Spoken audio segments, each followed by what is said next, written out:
nossa aula de Física 3. O tópico que vamos abordar é eletrostática. Na realidade, temos eletrostática e eletrodinâmica. Eletrostática, vamos ver uma coisa chamada cargas paradas, cargas estáticas. E eletrodinâmica, vamos ter cargas em movimento. Essas cargas em movimento podem gerar dois tipos de corrente, que está em movimento, então ela vai fazer uma espécie de uma corrente de cargas. Então você faz carguinhas correndo por um fio. Então temos a corrente contínua e corrente alternada. Mas isso não vamos ver agora. Nós vamos ver justamente um tempo chamado cargas estáticas. E vamos estudar como foi descoberta essas cargas, como é que surgiu tudo a física a partir desse ponto.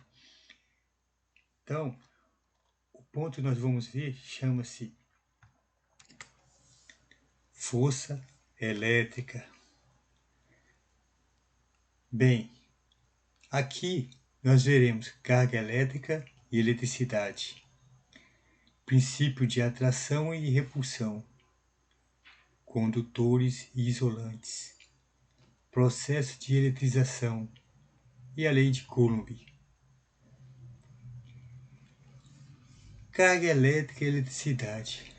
O que é eletricidade? É uma coisa bem importante para a gente procurar saber.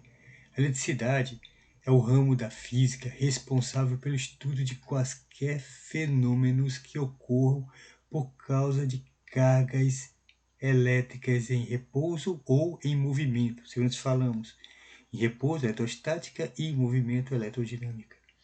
O nome eletricidade deriva da palavra grega electron, utilizada pelos gregos em referência a uma resina fossilizada, provavelmente de algumas árvores, o âmbar. Tipo quando você corta o pé de árvore, começa a sair aquele sumuzinho do pé de árvore, quando fica seco, parece até mesmo uma espécie de resina mesmo. Quando ela seca, quando fica seco, na época eles acho que passaram em algum animal e começou a atrair penas e pequenas coisas que é aquela resina. Aí eles começaram a chamar aquela resina amarela de elétron. Né? Os gregos antigos perceberam que, ao atritar o âmbar na pele de animais, esse material adquiria a propriedade de atração de pequenos corpos como penas, tecidos, etc. A partir daí, os fenômenos de origem elétrica começaram a ser estudados. Mas podia ser estudado antes, mas o que foi catalogado foi a partir desse ponto. Então aqui nós temos o nosso âmbar, né, que é conhecido como âmbar amarelo, que é conhecido como elétron. Não é preciso observar o efeito da eletricidade em âmbar. Podemos também atritar o pente, uma régua ou qualquer material plástico e obtemos o mesmo efeito. No caso, passamos um pente no cabelo, atrai tipo folhinhas de papel, pedacinho de papel que tem sobre a mesa, ou passar o tecido de seda, um tecido de lã, né? Estamos fazendo o mesmo fenômeno de eletrização do nosso material, né? Bem, o relato da observação experimental de Thales costuma ser considerado como o marco inicial deste ramo. Por que o marco inicial do ramo da física? Porque foi o que foi catalogado, o que foi antes não foi catalogado, chamado de eletricidade. O nome dado à palavra grega elétron, que significa âmbar amarelo. Então, como resumo histórico, temos, né? Thales observou pela primeira vez o efeito da eletricidade em 624 a.C. Os gregos sabiam também que algumas pedras, as magnetitas e iodostones, que eram encontradas em Magnésia, uma localidade da Ásia Menor, podiam atrair exclusivamente o ferro, isto mesmo, sem serem esfregados. Então acontece, a magnetita ele atraía materiais metálicos, tipo ferro, aço, ou qualquer tipo de material metálico, mas não atraía plástico penas, não atraía alumínio, né? Então tinha esse porém. No século XI, árabes e chineses usavam a magnetita flutuando sobre a água para se orientarem ao navegar pelos mares. Então, os árabes e os chineses estão muito adiante de tudo que tem nas pesquisas, né?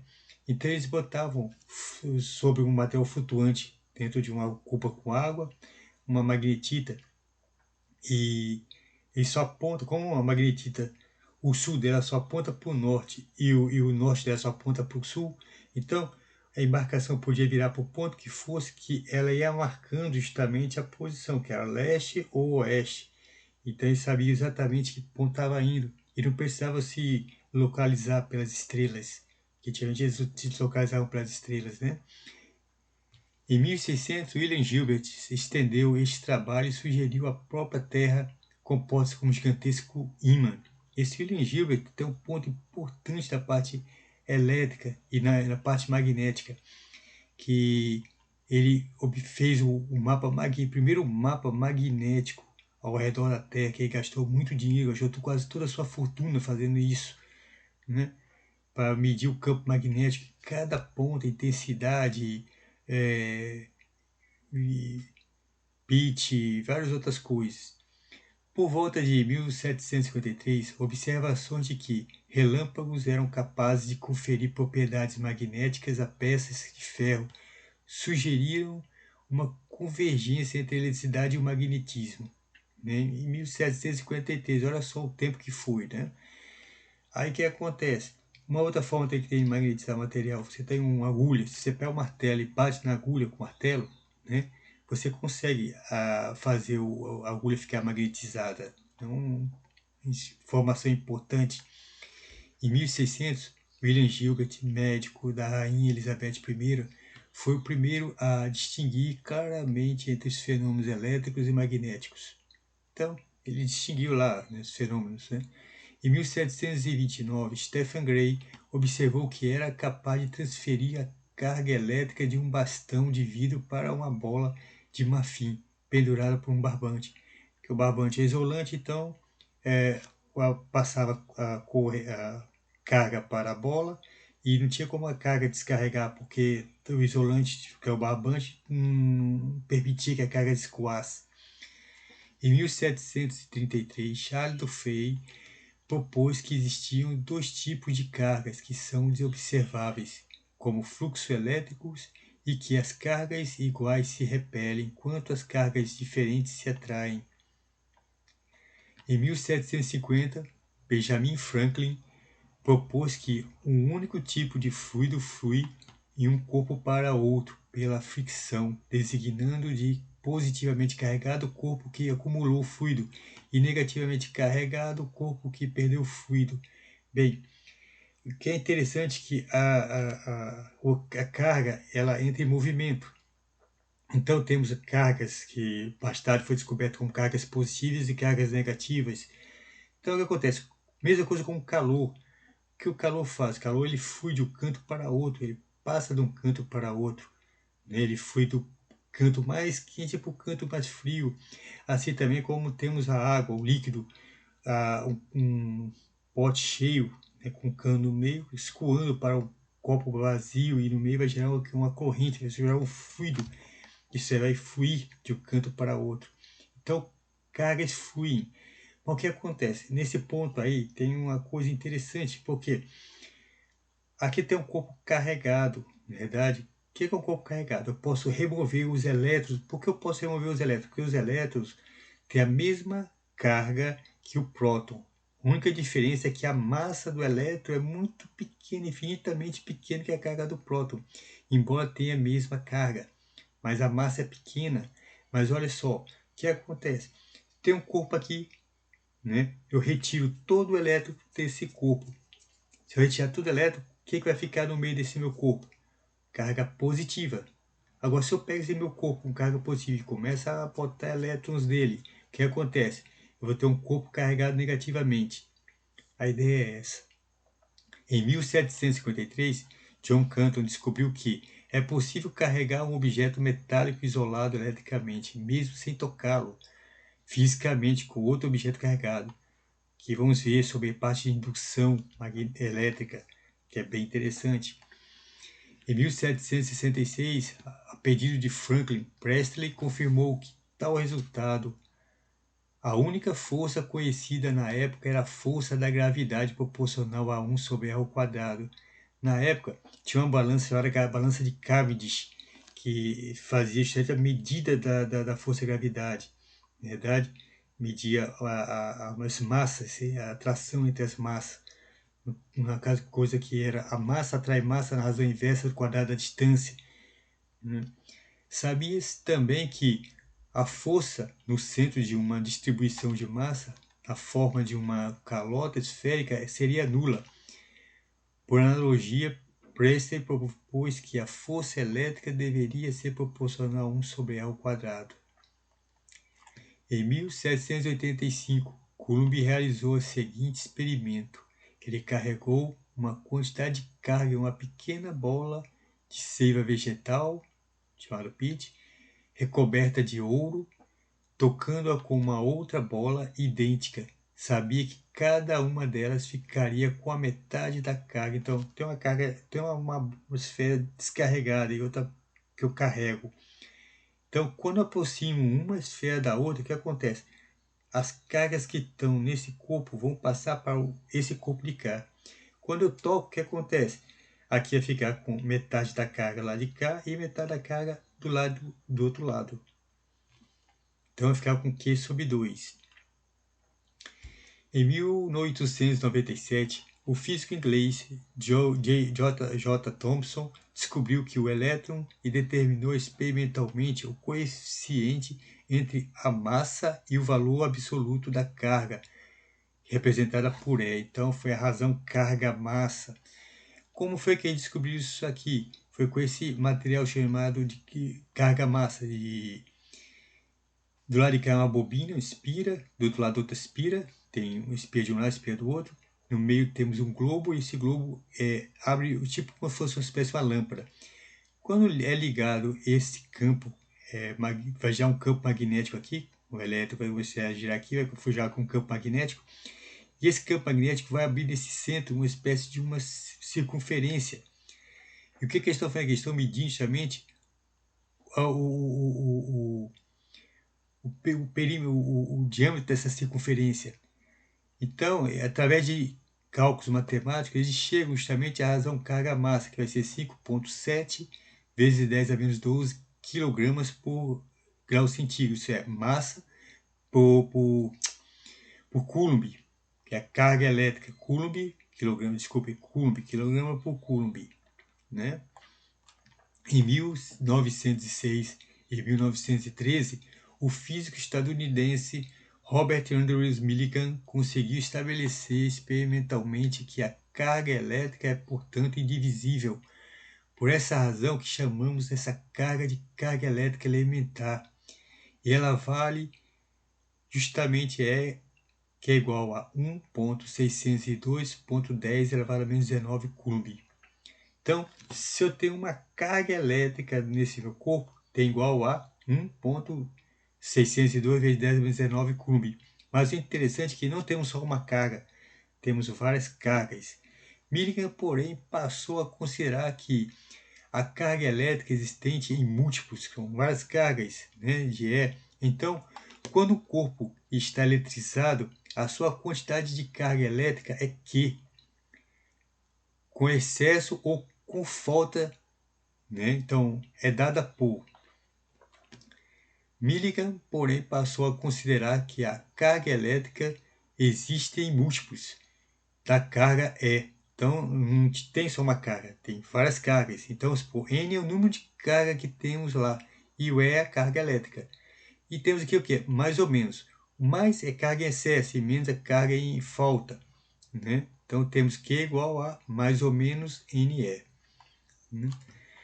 Com base nos resultados obtidos por J. Thomson, a relação carga-massa, que é massa vezes a carga, e Millikan o valor da carga do elétron, foi possível determinar a massa dessa partícula.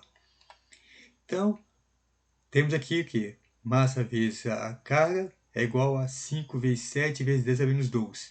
Né? Que foi o quê? E descobriu justamente a carga do elétron. Foi 1,602 vezes 10 a menos 19. O que foi que ele fez? Passou isso aqui para cá multiplicando, não é verdade? Então isso aqui ficou igual ao quê? A massa igual a 9,1314 vezes 10 a menos 31 quilogramas. Olha só, menos, é muito pequena, né? Vamos fazer um exemplo aqui, né? Calcule o número de elétrons que devemos retirar de corpo para que ele fique eletrizado com carga de 1 coulomb. Então, que é o que fica com a carga de 1 coulomb, né? Então, resolução.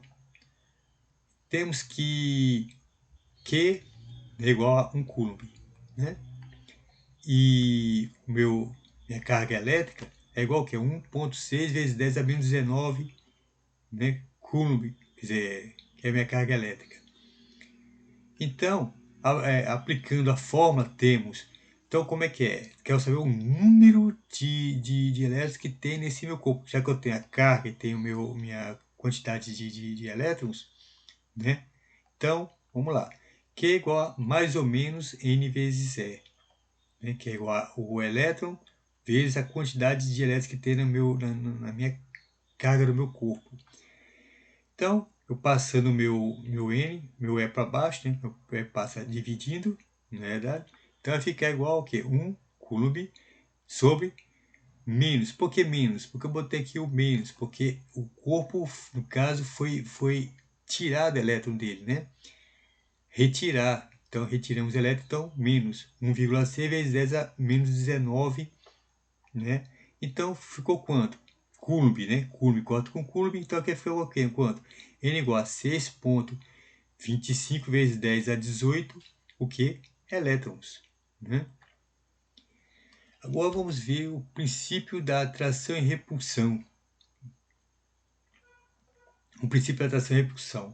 Os tipos de cargas elétricas foram definidos após inúmeros estudos realizados a fim de identificar o fenômeno da eletricidade, que inicialmente observou a repulsão causada por cargas elétricas iguais foi Otto von Guericke.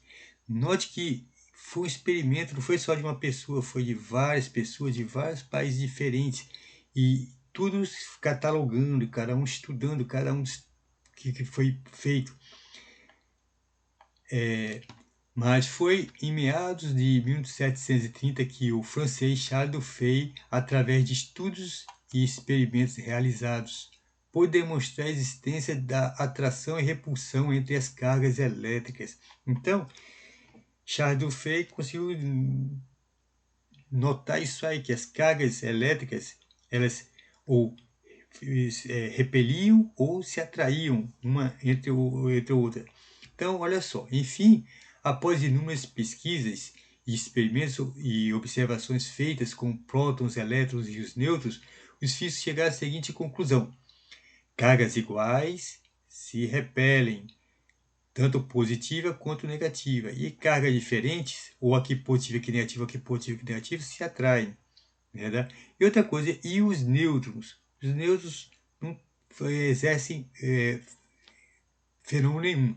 Então, os nêutrons também foram estudados por inúmeros cientistas que observavam que os nêutrons não geram nenhum tipo de carga elétrica, nem positiva nem negativa. Isso independe de estar na presença de prótons, elétrons ou mesmo entre nêutrons. Eles, os nêutrons, não produzem nenhum tipo de força elétrica.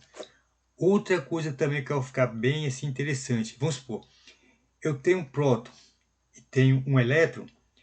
Os dois, se eu tenho um próton e um elétron na minha carga, né, no meu corpo, esse meu corpo também está neutro. Por quê? Porque carga positiva e negativa, as duas estão se anulando. Então, se eu tiver vários corpos com mesma cargas, né, mesma quantidade de cargas dentro de um corpo, meu corpo está neutro.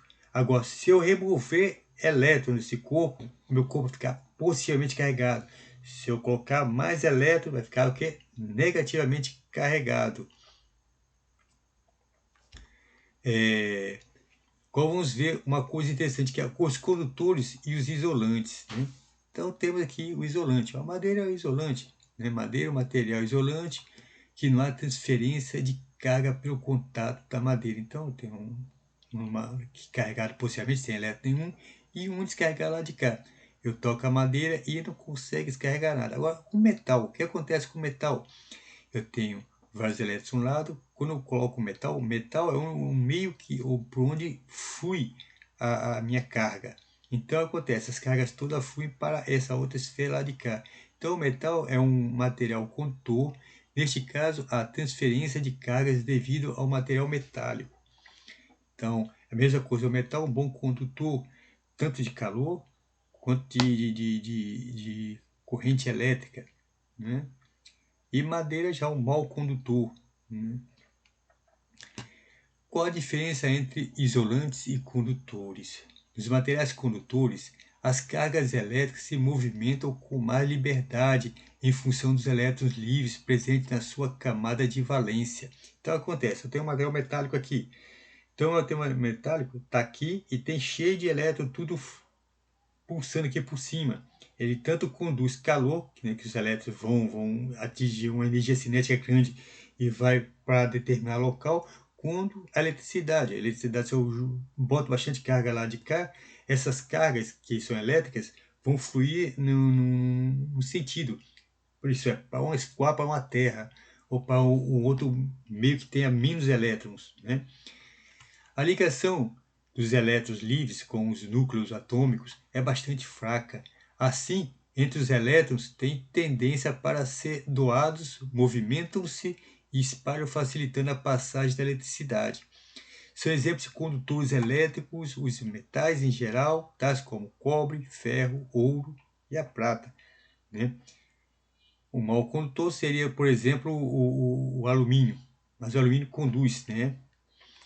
Bem, quais são os tipos de condutores que existem? Temos os sólidos, também chamados de condutores metálicos, caracterizam pelo movimento dos elétrons livres, pela forte tendência de doar ou receber elétrons, né? Os líquidos, também chamados de condutores eletrolíticos, caracterizam pelo movimento de cargas positivas, cátions e negativas ânions. Essa movimentação em sentidos opostos cria corrente elétrica. Então, cátion para um lado e ânion para o outro, então geram justamente corrente elétrica. Sendo que é o seguinte, que os ânions, eles vão gerar, quer dizer, os cátions vão gerar pouca movimento, porque são muito massivos. Já os ânions vão conseguir ter mais movimento, porque tem a massa mais leve. Outra coisa, como é que o líquido fica ionicamente carregado? Porque quando botamos sal, jogamos sal, qualquer substância salina dentro do líquido, o líquido fica bem condutor, né? Então, por causa disso que quando você vai estar trabalhando com eletricidade, está com o pé no chão e o chão ainda está molhado, né? O chão geralmente tem restos de substâncias salinas, como nosso suor, essas coisas, então transmite eletricidade, né? E gasosos, também chamados de condutores de terceira classe, caracterizam pelo movimento dos cátions ânions, mas, ao contrário dos condutores líquidos, a energia produzida através do choque entre as cargas não ocorre de forma isolada. Então, acontece dentro de lâmpadas fluorescentes, dentro de materiais de plasma, que isso aí vamos estudar bem mais tarde, né? Talvez no final do nosso curso nós podemos ver um pouco sobre plasma, que é uma parte bem interessante, né? Bem, agora vamos ver o tipo de isolante. Os materiais isolantes, também chamados de dielétricos. O que é dielétrico? Dielétricos são materiais que eu falo para vocês que tem a carga positiva e negativa tudo fixa naquele ponto. Mas o que acontece com o dielétrico? O dielétrico ele pode ser polarizado. Vamos ver isso depois, né? A ausência de pouca ou presença de elétrons livres. Então não tem elétrons livres.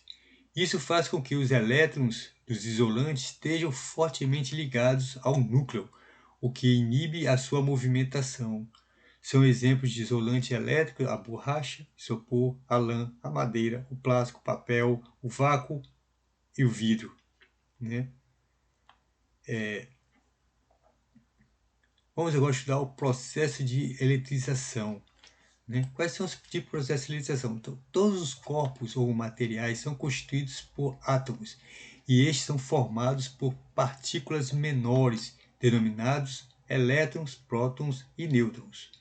Então, o nome átomo é não divisão das partículas. Eles acreditavam muito tempo antes que esse átomo ele não podiam ser partido ser a menor porção que podia ser partido, mas logo depois foi descoberto que eles podiam ser partidos em elétrons, prótons e nêutrons, e hoje em dia pode ser partido em vários tipos de outras partículas, né? Prótons e elétrons possuem cargas elétricas de mesma intensidade. Olha só, mesma intensidade é valor, mesma intensidade, verdade? Mas sinais contrários, que o próton e a carga positiva e o elétron carga negativa. Então, eles possuem a mesma intensidade, o próton como o nêutron, mas um possui carga positiva, que é o próton, e o outro possui carga negativa, que é o nêutron. No átomo, em seu estado natural, não existe uma predominância de cargas elétricas, porque o número de prótons é igual ao número de elétrons, ao que torna um nêutron. No entanto, quando ele perde ou ganha elétron, dizemos que está eletrizado. Conforme eu falei, eu tenho um corpo aqui que está estável, na verdade. Então, a quantidade de elétrons que tem nesse corpo é o mesmo que a quantidade de prótons. Se eu remover a quantidade de elétrons desse meu corpo, esse meu corpo vai ficar positivamente carregado. E contrário, se eu carregar esse meu corpo com bastante elétrons, ele vai ficar negativamente carregado. Então é esse que é o fenômeno. O movimento de próton é meio difícil, porque o próton é mais massivo que o elétron. Um corpo isolante pode ficar eletrizado de duas formas. O corpo pode ficar eletrizado positivamente quando o corpo possui uma maior quantidade de cargas positivas, dizemos que perdeu elétrons, e por isso é eletrizado positivamente, certo? Então, olha só, eu tenho um corpo aqui que está eletrizado positivamente, o que acontece? Eu tirei todos os elétrons do meu corpo, então ele está só positivamente carregado. E o corpo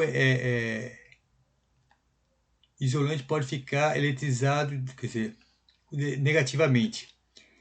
E quando um corpo possui mais cargas negativas que positivas, ou seja, quando ganha elétrons, é quando eu encho meu corpo de cargas de elétrons.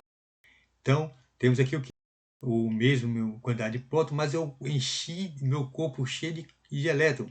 Então, meu corpo aqui está eletricamente, negativamente carregado, né? Existem três processos de eletrização. Uma, eletrização por atrito, eletrização por contato e eletrização por indução. Então temos por atrito, por contato e por indução. Vamos ver esses três casos como é que funciona. Como é a eletrização por atrito? Quando dois corpos inicialmente neutros são atritados, se eletrizam. Em virtude do atrito ocasionando, o corpo ficará com carga positiva e o outro com carga negativa. Isto é, o que eu estou fazendo nesse caso? Quando você vai limpar uma superfície, você não passa um pano, então você está tirando sujeira dessa superfície com esse pano. A mesma coisa são os elétrons. O meu corpo, que é no caso um plástico, uma régua, um pente, quando eu passo sobre uma lã, superfície lã, ou no cabelo mesmo, o que é que eu estou fazendo? Eu estou removendo elétrons dessa minha superfície. Então, à medida que eu estou removendo ou colocando elétrons nesse corpo, eu estou transformando esse meu corpo em positivamente carregado ou negativamente carregado. Então, ele vai atrair pequenos corpos, tipo papel, lã ou pena, tudo que tiver pela frente vai atrair. Uma coisa interessante é que esse tipo de televisão antiga, que tem um tubo de imagem, que quando você tocava as costas à mão, os seus cabelos ficavam em pé. Por quê? Porque tem justamente o atrito dos raios catódicos no tubo de imagem, mas isso aí é outra coisa, né? Eletrização por contato. Como é que é a eletrização por contato? Dois corpos, um eletrizado e outro neutro, inicialmente neutro. Entra em contato, o corpo neutro fica com a mesma carga do eletrizado. Então acontece, ó, olha só, tô com carga neutra. Então acontece, eu passo para cá, então fica metade da carga para cá e metade da carga. Note que ele está isolado, que isso aqui é uma espécie de isolante. Então, quando eu toco meu corpo, eu chego a tocar no outro corpo. Então acontece, eu passo, gente, a carga que está aqui nesse meu globo para esse globo lá de cá.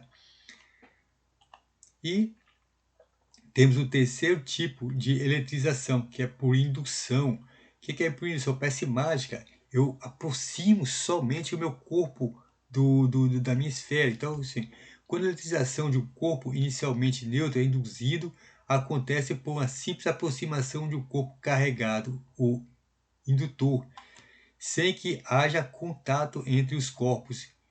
O induzido deve estar ligado à Terra. Então, eu estou aqui, ó, olha só. Quando aproximo, o que acontece? As cargas positivas vão ser atraídas para esse meu corpo aqui. E as negativas vão ficar para lá de cá. Então, quando a pessoa descarrega ou liga isso aqui numa terra ou bota a mão, o que acontece? Aqui vai ficar positivamente carregado, né? E aqui, minha barra que está negativamente carregada, a gente vai justamente fazer com que os meus elétrons, meus prótons estão aqui, venham para lá de cá, e os meus elétrons vão para o sentido contrário. Então, quando eu aterro a minha superfície, o que acontece? Com o meu corpo próximo, o que acontece? Aqui vai ficar tudo positivamente carregado ou negativamente carregado. Então, o que acontece? Ocorre a eletrização no meu corpo por indução, né? E agora nós vamos ver a lei de Coulomb. Cadê? Cara, peraí, voltar lá.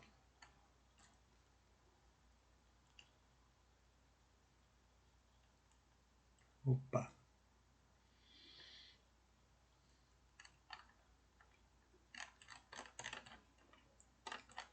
Lei de Coulomb.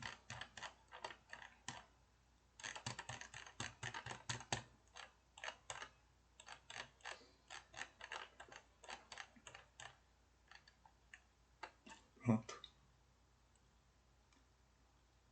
Opa.